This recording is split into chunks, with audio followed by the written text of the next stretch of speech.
विभिन्न समाचार पत्रों के माध्यम से जानकारी प्राप्त हो रही है कि बैतूल ज़िले में भी 2 बच्चे की मृत्यु कोल्ड ड्रिंक के उपयोग से हुई है। तो इस संबंध में मैं बताना चाहूँगा कि जैसे ही कुछ घंटों पहले समाचार हमें प्राप्त हुआ, उसकी हमने विस्तृत जानकारी ली है। जानकारी में हमें ये पता पड़ा है कि मृतक बच्चे आमला विकास खंड के ग्राम कलमेश्वरा के हैं और एक जामनिया गांव का है, लेकिन बच्चों का इलाज कभी भी बैतूल ज़िले में नहीं हुआ है, पहली बात।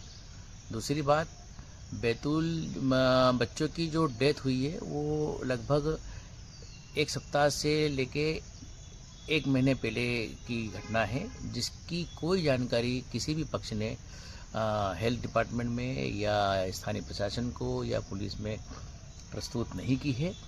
इसके अलावा यहाँ ये भी स्पष्ट कर देना चाहता हूँ कि जिस दिन जैसे ही कोल्ड ड्रिंक सिरप की बात आई थी, हम लोगों ने सघन मेडिकल स्टोरों की जांच कराई थी, सघन रूप से। उसमें किसी भी मेडिकल स्टोर में कोल्ड ड्रिंक सिरप बेचना नहीं पाया गया है। बच्चे की जो डेथ हुई है उसमें एक बच्चे की डेथ अन्य ज़िले में हुई है, दूसरे की डेथ जो है इलाज के बाद हुई है, जो उनके रिश्तेदार के घर हुई है। बच्चों की मृत्यु का कोई भी कारण अभी सामने नहीं आया है, उनके दस्तावेज भी हमारे पास नहीं है और ना ही यहाँ किसी निजी या सरकारी अस्पताल में उनका इलाज हुआ है।